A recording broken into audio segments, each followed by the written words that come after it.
vision of community energy, and this is part of where I've come from. So it's a vision. I've had the privilege really of putting up or being involved with the concept design, particularly of community energy projects in Scotland, in Germany, and now in New Zealand. And it's part of that is driving me to say there are some great opportunities here that we need to grab, and I think New Zealand is on the brink of moving to grab these community energy opportunities. I think they're pivotal, you know, in pushing on our community development issues, and the fact that the government has recently released $28 million for public and Māori housing for solar community energy opportunities. And there are other groups around New Zealand that are starting to pick up on the history. And you can see there, I don't want to read a lot of this, it's a quick overview. But we heard the lecturer earlier. Mark gave us smart grids and the technologies behind it. And I also agree that this is where we've got to push our New Zealand infrastructure to get the energy users, the energy residents in these communities to do things. And of course, Rafe Chapman gave it to us right at the start. This climate change mitigation action, it's really urgent, and everything that pulls it together is really important. And this picture, which is the Orkney Islands at the top of Scotland, north of Scotland, and it kind of brings together what this is all about. I was really privileged to be involved with several communities, but particularly on Westray, the one right at the top, which was an island that had a supermarket, it had a church, it had a shopping centre. And then as the economic crashes came along, 2008 particularly, they found that all of these things were starting to disappear. And the community trust decided it had to buy up its own supermarket, its own churches, its own art galleries, coffee bars, the whole thing, because their community was dying. And I think probably the main thing was that as families moved away from the island, or in fact kids grew up, the school was being threatened and they were going to lose a teacher from their primary school. So they decided that they needed to take actions. And of course the UK had a feed-in tariff scheme which allowed the production of 500 kilowatt turbines. And that community put up a couple of community-owned turbines, and the revenue that they gathered from that was in a community trust. It was able to support all these other developments. And that's where I really got a vision for what could be happening in communities. There's lots of other community areas and trusts throughout this Orkney area, and it was fascinating. And I also moved out to the Hebrides and helped the North Harris Trust with a similar sort of project as well. But that was a real eye-opener for me on the value of community energy. And the values that they stressed were certainly resilience, sustainability, we've heard it all today, equality and working together, building healthy communities, and providing these community services. And I really want to go back and say that energy efficiency absolutely underpins community energy. It is always the factor that really drives and underpins. It's still the cheapest energy, is the energy efficiency. It's the fuel first program. But, you know, here are a couple of New Zealand cases, PV panels on schools and one on a church stroke hall, both These are just typical community projects. We've had the pleasure of installing a few off-grid systems. It's a pleasure working with communities to put up their own systems. It enhances farming activities. And I think this is an area that is not well addressed and not well covered yet. That solar panels installed on land, the grass grows better under solar panels in those dry areas where in summer it's burnt off.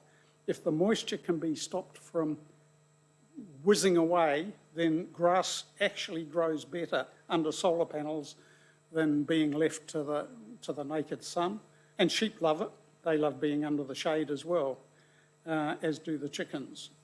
And that's a small business that has living off-grid, grows a huge amount of microgreens on its solar supply. It's been featured on the rural farming community program in New Zealand. So yeah, it's one of those things. But they run an electric car, they run a cool store, and they run their house all on 5 kilowatts of solar off-grid power.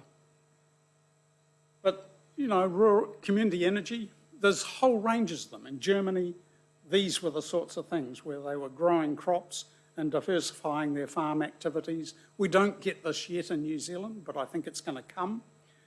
And houses all over, there was lots of houses where, yeah, of course, far more houses, in fact, on Orkney had solar panels on them than do in Wellington, and they're 57 north. I mean, we're 40-odd south. I mean, the issue is just mind-boggling. We've got to change. But communities, some of them had small wind farms with small turbines. Others had big turbines. That's the Otaki, Energise Otaki solar array that they've put up. It's doing its job. It's 150-odd, 160 kilowatts. It's feeding straight into the local wastewater treatment plant.